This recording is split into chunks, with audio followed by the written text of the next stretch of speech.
I got here a little late. Is there counsel here from the DOA today? Okay.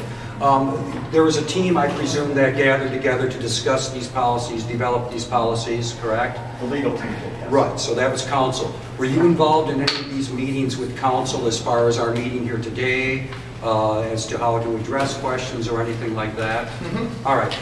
Was there any discussion with counsel of concerns about prior restraint of free speech, that these permits basically are suppressing free speech before it has even been exercised? Has that been discussed in those meetings? We believe that we're on solid legal ground for requirement. I'm just asking, sir, has the issue of prior restraint, do you recall that issue being addressed at all as a concern? I don't recall a specific conversation about that, but that doesn't. All right, thank you. Okay. Now, just one more follow-up, if I may. Surely DOA knows this will be challenged in court. I mean, there is no question of that, and I know DOA knows that. What I'm wondering is, who will be defending the taxpayers of the state at the expense of the taxpayers of the state to defend these policies, which of course most people believe are unconstitutional, particularly with regard to the First Amendment? Will it be private counsel at an inordinate expense, or will it be some of these attorneys you met with to discuss these policies? I don't know the answer to that. That's a good one. Can we get somebody who knows the answers? Yeah. Please? You have been avoiding the answers now for over an hour. I would like to have somebody who can answer the questions.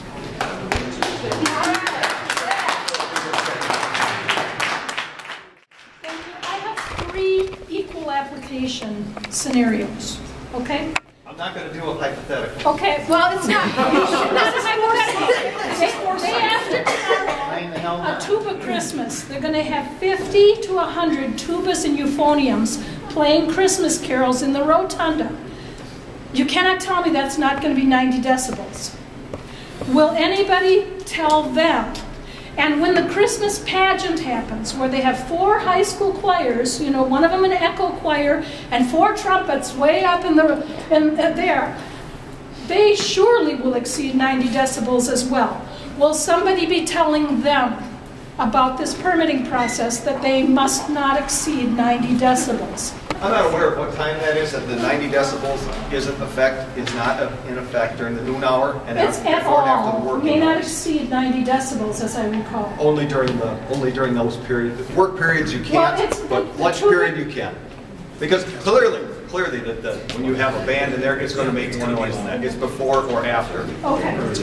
Okay, well then, another hypothetical. Okay, no, it's not hypothetical. Another equal application. Next week. Equal application, okay? So if the permit holder is responsible for whatever happens, okay? We got the farm market holding a permit to have their tables around. So the zombies decide to lurch up to the square. And the Nazis decide they don't like zombies lurching. So now you have, in addition to the permit holder, you now have a spontaneous rally and a spontaneous counter rally. Is the farm market going to be responsible for whatever happens on the square that Saturday morning? I think that the farmer's market and their permit is responsible for their event. Well, wait, no. Because if his event was 4 The victim is people. responsible for the crime. If I'm attacked in the Capitol while I have a permit, I am responsible for the actions of my attacker? Is that what you're saying? That's what the law reads. You can keep going if you want, but I have something to respond. But that's my question, is pertaining to equal application. Then the last question about equal application is, let's say the Solidarity Singers decide to take a field trip. So like I'm gathering that the school kids aren't going to be asked to take a permit, even though there'll be bazillions of school kids coming in. They're having a performance thing. But, okay. But let's say that the Solidarity Singers decide to take a field trip every single day, and then they spontaneously burst into song. How about that? Again, you look at the definition of what a spontaneous event is. And I mentioned this before. I think if it's been previously announced, either in social media or otherwise, that this is going to happen, then that's not a spontaneous event. How long ago announced? Because if he would just go away, we could stop this. And until he goes away, there's no need to announce it anymore because it's just there. So, I believe it's sort of like saying, you know, I don't even know what to compare it to. spontaneous It's event. like lobbying. Lobbying, if a lobbyist is going to show up here day after day, a true old lobbyist. They're quiet. Well, if there's 4 of them, do they have to have a permit? If they're looking to, again, if it meets the definition of event, they would. If they're just going to be speaking with the elected officials, they would not. Just like anybody else would have that opportunity. Or not. If the event that happened in November, where there were like 30 or 40,000 people, if that happens now, let's say I'm a permit holder, how much would that cost? I think that would have to be a determination made by the police in looking at the events and how it was organized. And again, give me a guess. I can't. I'm not going to give you a Do guess you on think people that. are going to get permits? If you were coming to this meeting, that would have been something that you might have wanted to figure out so that you could tell us, you know, and it seems to me you're kind of coming unprepared. If every individual, as I said at the beginning, every individual event is different. And I think in working with the Capitol Police, that particular event, there was a great deal of cooperation. Probably lessens the amount of police force you need. If you didn't have that, it would take more, but you would never know that until you've had that conversation. The exact same event happened once these rules are in. You know, are we talking $50,000, $2,000? I mean, just give me a ballpark. I can't. I don't know.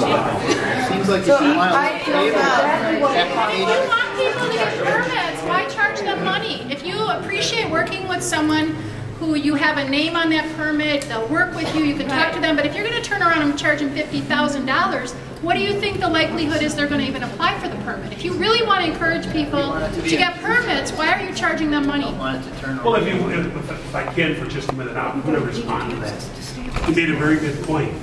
If you are the organizers and you're the holder of the permit, we're going to invite you in to sit down and talk about the preparations of the event. We're going to look at the event very carefully, look at what's going on around the area, what's going on, and we're going to work together as a team. There's no guarantee, and I don't know where these numbers are coming up, $50,000, but I keep hearing it all through the crowd. Okay, but you know what? Honestly, I couldn't give you a number. I could not, because if you How are we supposed to give you a number of how many people are coming? but I can't give her. Can I finish, please? I can't give her a number without knowing the facts of what the permit is going. If she comes to me and say, "Hey, look, we're going to have X amount of people." Well, we don't know. Who could have expected that? We're going to have X amount of people, and we're going to need this. We're going to want this. We're going to have X amount of marshals or someone helping us with the crowd, helping us with the things we need to do. It has a real significant impact on the number of police officers we're going to need. It really does. It works very, very, and I can tell you right now, for this entire year we've been here, and we've had large numbers come in. I can honestly tell you, and Sue, correct me if I'm wrong, I don't recall so far at this point us making significant charges to particular groups coming in. Let me finish. We have worked with the groups. And I think you heard the Deputy Secretary said, we will continue to work with the groups. We will continue to work with the groups. We will continue. I mean, I understand we can't give you the dollar figure you want now, but it would be premature, and it would be wrong for me to sit up and say, it would be premature and wrong for me to sit up and say, I'm going to charge you $50,000 because 40,000 people. That would be wrong.